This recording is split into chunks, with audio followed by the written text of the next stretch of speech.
A lock is a section of a canal that can be closed to control the water level. It is used for raising or lowering vessels that pass through. Boats that want to travel from the Charles River into the sea have to pass a lock. The lock raises or lowers the boats to the tide level in the Boston Harbor. This presentation and animation teaches best practices for being towed through a lock. Avoiding injuries is always the main concern. Personal flotation devices are required on boats, but it is especially important to wear them when going through a lock. It's easy to get out of balance when the boats get pulled or pushed in the lock. Therefore, follow the rule: one hand for the ship, one hand for yourself. Always hold on to the boat at least with one hand when standing. Locks often have wooden flotations for boats to attach to. Don't grab them with bare hands or bare fingers to avoid splinters. Boats can crash into each other when full control is lost. It's very tempting to use a foot or hand to fend off boats or other sturdy objects. But the inertial strength of moving boats is easily underestimated. Limbs can get crushed between boats. Therefore, seat cushions or fenders should be used instead to soften the impact when a crash is unavoidable. It's important not to stand on the tow line or bridle so that the line can't accidentally tie around the foot, squeeze your ankle and drag you into the water when the boat starts pulling. When holding on to a rope, make sure you can let go of it in an instant and keep the boat tidy to avoid other incidents. In this animation, a boat slows itself down at the stern using one of the many ropes that hang down on the lock wall. There's always a forward momentum when entering the locks, and it's best to slow down the inertia at the stern. This will direct the bow towards the lock. Forward momentum is created by the towing boat, but we've also encountered forward current, especially in the commercial lock, when the entry doors are opened before the water level is fully adjusted. Here, 3 sailboats are getting towed into the lock. They are staying close to the lock walls and slowing themselves down early at the stern. Lock ropes are walked towards the stern. The boats turn towards the wall when they are slowed down with a rope at the stern. No rope is released before the next rope can be grabbed. Finally, all boats try to attach to 2 ropes, one at the stern and the other at the bow. Shortening the bridle in a tow line allows all boats to fit into the lock. It also provides further control and can help the boat in front or behind. As soon as a lock rope can be reached, it should be brought towards the stern without exerting force. A common mistake when grabbing a lock rope is to slow down the boat at the bow. If the boat is held back only by a rope at the bow, then the inertia of the boat makes the stern spin away from the walls. Steering with the tiller is at this point almost irrelevant, and is therefore ignored here and in the following animations. If a boat makes a mistake, it can cause a chain reaction. The first towed boat not only risks a broken mast when the stern spins away from the wall, but it also pulls the second boat into the docked motorboat. The third boat doesn't slow itself down early enough and also crashes into the docked motorboat, which is hopefully not a $1 million yacht. Let's see what the first towed boat could have done better. It certainly made the mistake to hold on to the rope at the bow instead of handing it back to the stern for slowing down the boat there. At this point, the stern already started spinning away from the wall. Then when the next rope came in reach, the first rope wasn't passed to the stern but let go. This is what led to a complete loss of control. Walking the first rope towards the stern would have brought the stern back to the wall and would have allowed regaining control. But even in this out-of-control situation, shortening the bridle could have pulled the boats back together and prevent them from spinning away further. This is especially true if the second towed boat has good control. The second sailboat was pulled onto the motorboat by the mistakes of the first towed boat, but a closer look reveals that the second boat could also have done better. It did all the right things by slowing itself down at the stern, but it could have also reached for the next rope as soon as it became available. It's always better to have 2 ropes instead of only 1.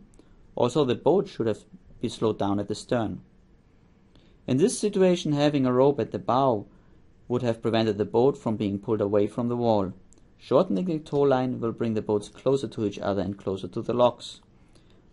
Boats can help each other out by shortening bridle or tow lines. especially if a boat holds on to only one lock rope. Sometimes the spacing of the lock ropes doesn't allow all boats to control two lock ropes. Again, the key here is that boats can help out each other. How could the last boat have avoided the accidents? As we can see, the last boat didn't really slow down while the first boats already did. It's crucial to slow down early. This also helps the first boats to slow down, and tension in the tow line keeps boats from spinning.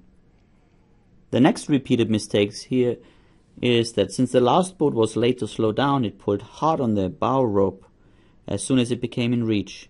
This made the boat's stern spin away from the wall. It wouldn't have been a problem if one would have just walked the rope to the stern. But what happened instead is that as soon as the next rope was in reach, it was grabbed again at the bow without holding on to the first rope.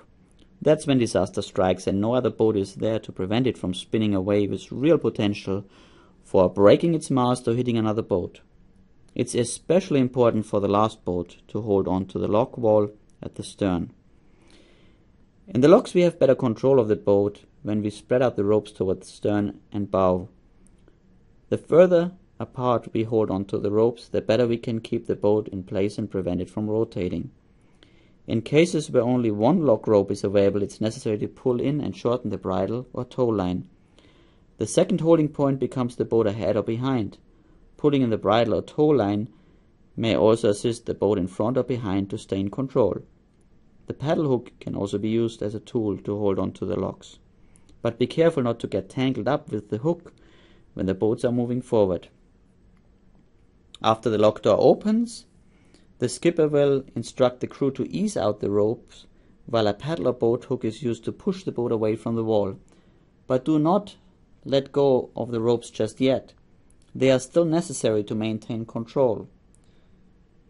The boat should let go of the ropes just before the boat ahead is in motion and starts pulling the tow line. At this point, everyone in the boat should sit inside or at least hold on tight to the boat. The sudden acceleration may cause quite a jerk. If you're a crew on a boat, then you can be a great contributor and hopefully get to learn a lot.